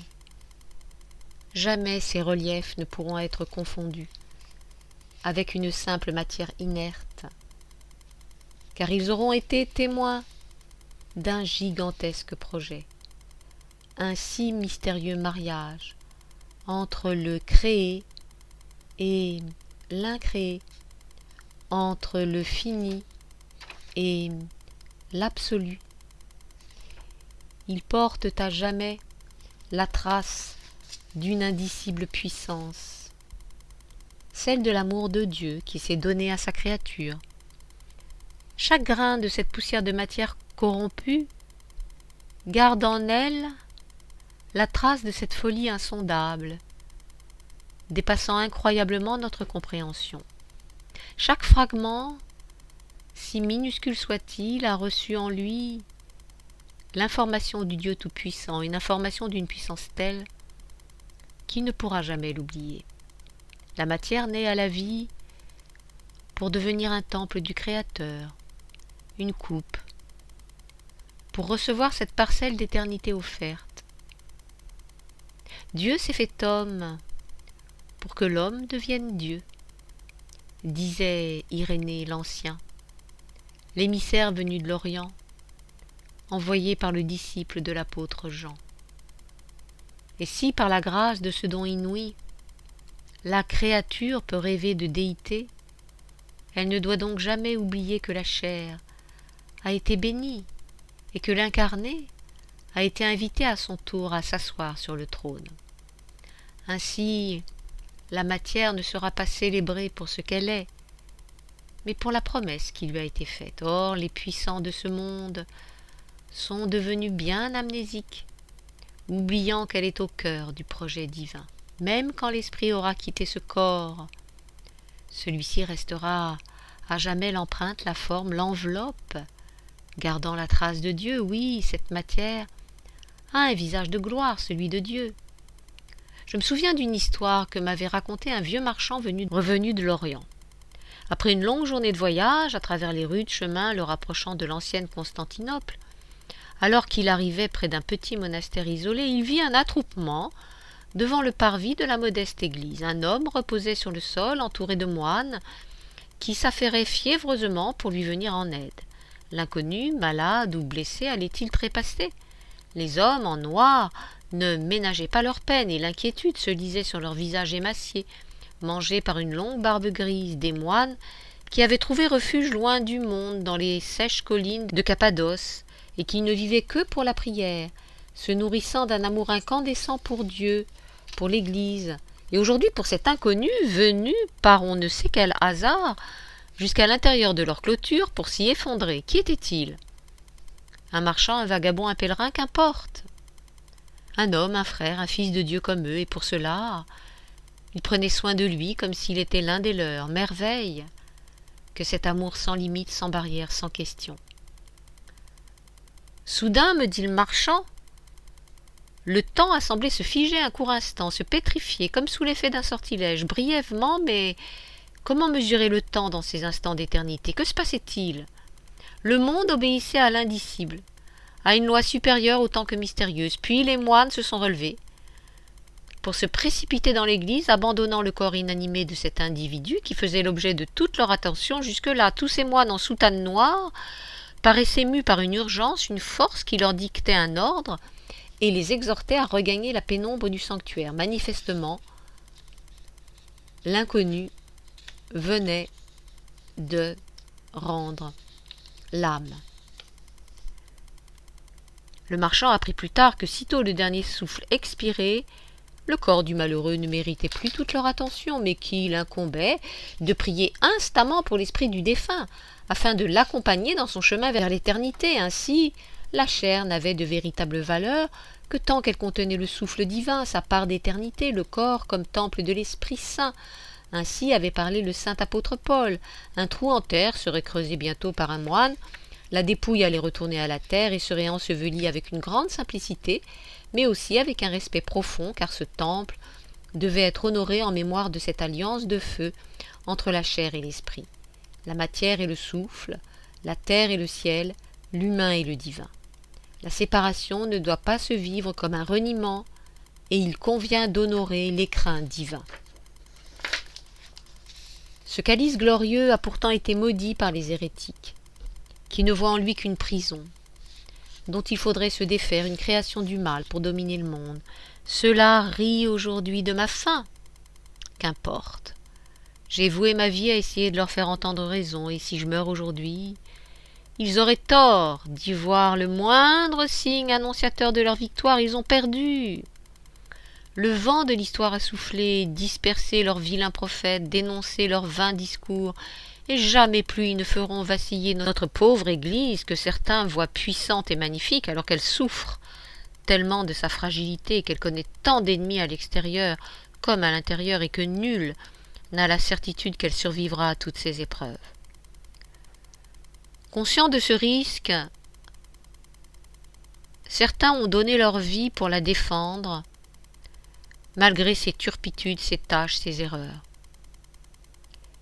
Ils se sont sacrifiés pour que vive encore la belle promesse faite aux hommes, et dont elle est le témoin. Ce fut mon choix, quel qu'en soit le prix. Ma récompense, je n'en attends aucune. Je suis et resterai à jamais un simple serviteur. Peut-être que la grâce me comblera avec la prière de ceux qui voudront accompagner mon chemin vers le Père, m'aider à ouvrir les portes des jugements, les barrières de mes réticences. Qu'il se trouve des hommes et des femmes qui me fassent l'offrande de leurs prières, comme les moines de ce monastère lointain, qui s'étaient empressés de délaisser ce corps inerte pour mieux accompagner l'esprit du malheureux. Depuis la pénombre de leur église, il fallait prier, chanter, répandre l'encens tout à faire cessante, car c'était dans l'instant même qu'ils pouvaient offrir leur amour à ce frère inconnu resté auprès de lui, quand il avait tellement besoin de cheminer avec lui encore un peu. J'ai besoin maintenant de la prière des hommes. La foule est là, et je n'entends plus les vociférations qui m'accablaient tout au long du chemin depuis la prison. Leur colère a-t-elle fini par s'éteindre? Pourtant leurs visages sont crispés par la rage, je ne sais plus.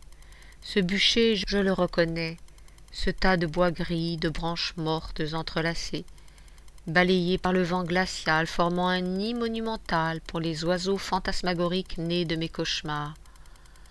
Ce froid et hostile berceau, depuis si longtemps déserté, vient à nouveau m'accueillir, au terme de mon existence, comme si tout allait recommencer, comme si mes parents allaient recevoir avec allégresse cet enfant né de leur enthousiasme et non de l'incompréhension, ouvrant leurs bras pleins d'amour au petit être, découvrant ce monde qui leur appartient.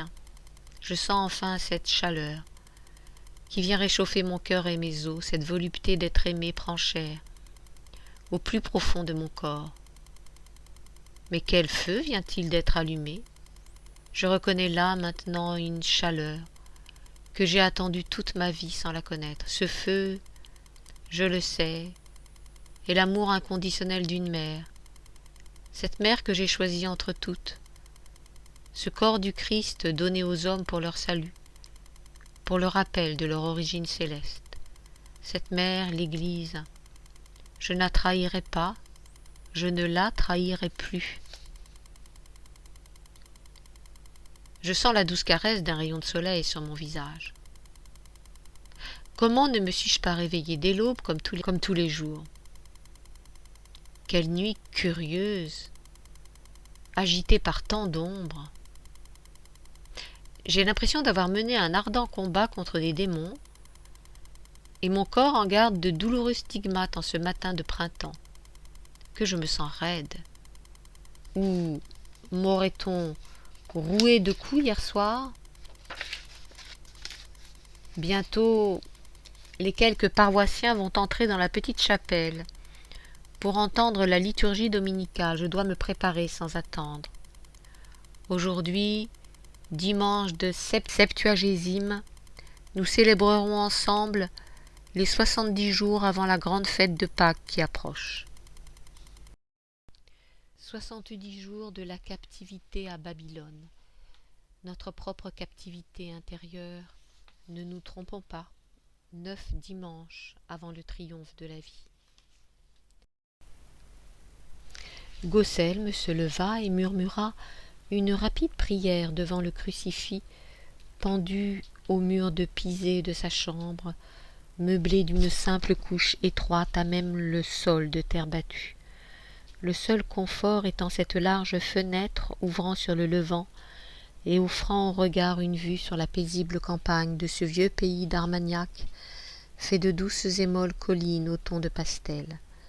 Et cette croix de bois de noyer, véritable compagne d'un vieux moine solitaire, curé de Préchac, une paroisse de si peu d'âmes, loin de tout, et peut-être oubliée par l'Église.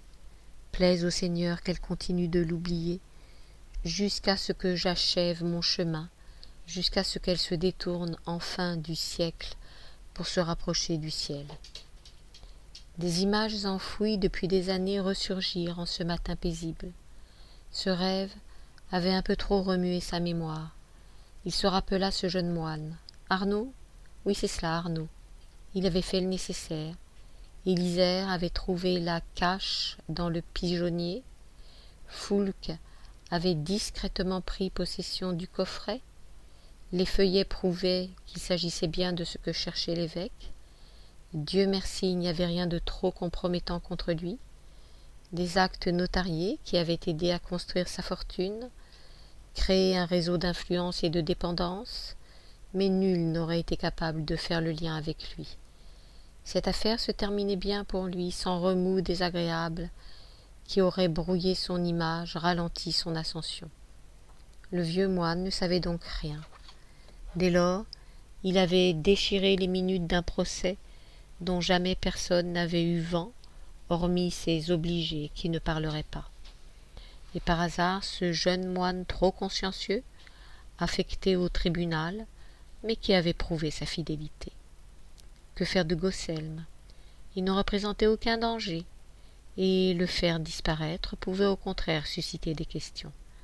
À l'époque, il fallait encore ménager ses amis, les frères prêcheurs. Gosselm s'assit sur un petit banc de pierre adossé à l'église face à l'est. Il aimait ce siège où il pouvait sentir la douce chaleur du soleil levant et admirer la lumière pâle qui commençait à inonder les collines. Un matin, 2 soldats avaient pénétré dans sa cellule. Était-ce son dernier jour? Devait-il s'apprêter à monter sur le bûcher? Alors son plan n'avait pas fonctionné. Foulque n'avait pas mordu à l'appât. Mais non, on ne devait pas l'exécuter. On l'avait amené auprès d'un clerc, un petit homme maigre au teint pâle qu'il ne connaissait pas. La conversation devait rester secrète, l'avertit-on absolument. On lui offrait la liberté. Que voulait-il faire maintenant? Gosselm avait réfléchi très rapidement et il avait décidé. Voilà pourquoi il se trouvait aujourd'hui sur la terre de ses ancêtres, humble prêtre et pasteur d'une minuscule paroisse campagnarde, à 2 lieues de l'abbaye de Planselve. Les documents cachés dans la sacoche de cuir, ceux qui auraient pu faire chuter l'évêque de Toulouse et chanceler l'église, il se rappela. Il y avait plusieurs lettres révélant une correspondance entre Dieg d'Osma et Pierre Valdès, entre un évêque et un hérétique, ainsi qu'un feuillet écrit de la main du pape cautionnant l'échange, sans le sceau pontifical, car l'affaire devait rester secrète. Le maître des pauvres de Lyon savait que sa vie allait s'achever. Or, il ne voulait pas que son œuvre disparaisse avec lui. Il reconnaissait en Dieg un brillant héritier, un successeur bénéficiant du soutien de Rome. Les prêcheurs n'avaient-ils pas repris les valeurs de pauvreté et d'humilité de son ordre interdit? Ses propres fils n'avaient-ils pas, les premiers, tenté de ramener au sein de la véritable Église ces hérétiques dualistes, Bogomil ou Cathare, en usant des mêmes armes, la prédication et l'exemple? Ce pacte brûlant sentait le soufre. Si le Saint-Siège avait excommunié Pierre Valdès et ses frères, ce n'était pas pour hérésie, mais surtout à cause de leur refus d'obéir et de leur soif de liberté et d'autonomie vis-à-vis de Rome, de ses évêques, dont ils dénonçaient les turpitudes, et de leur mode de vie, tournant outrageusement le dos à l'Évangile.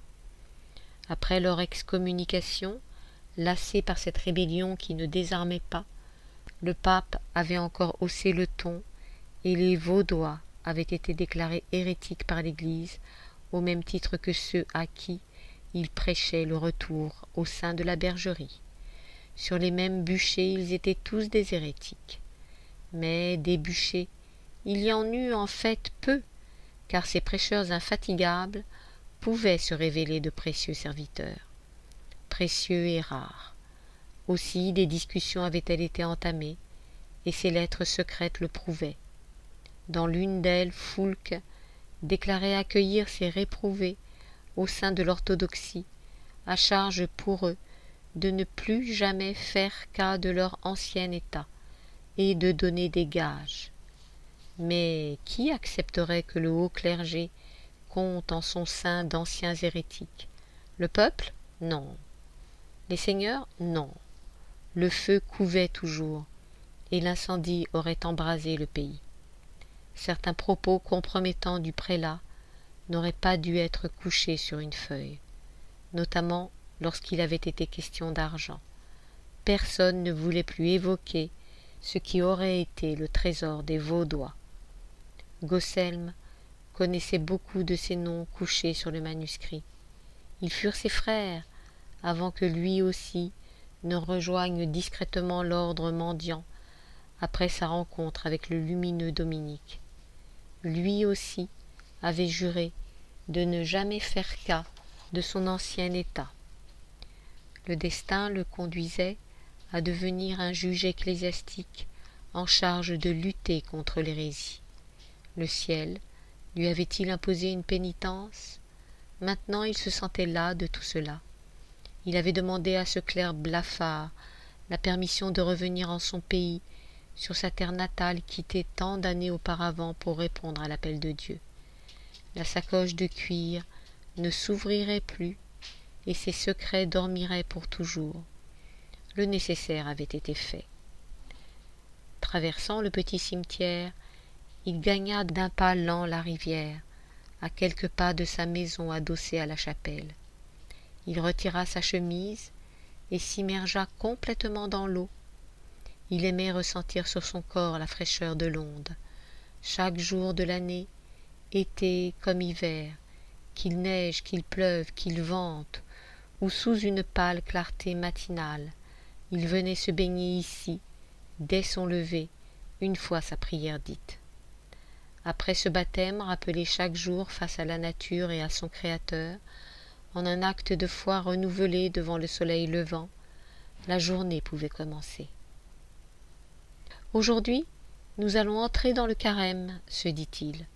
Cela ne fera pas trop plaisir à mes paroissiens, mais il faut bien accepter le sacrifice d'un fragment de son confort, sans excès ni ostentation toutefois. Chacun doit faire à sa mesure, selon son cœur, pour se préparer à la fête des fêtes, la Pâque de notre Seigneur. Voilà ce que sera mon homélie aujourd'hui, des paroles simples pour des gens simples.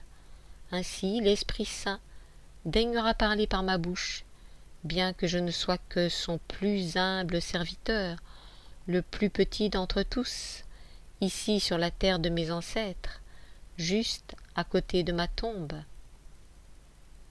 Fin du roman.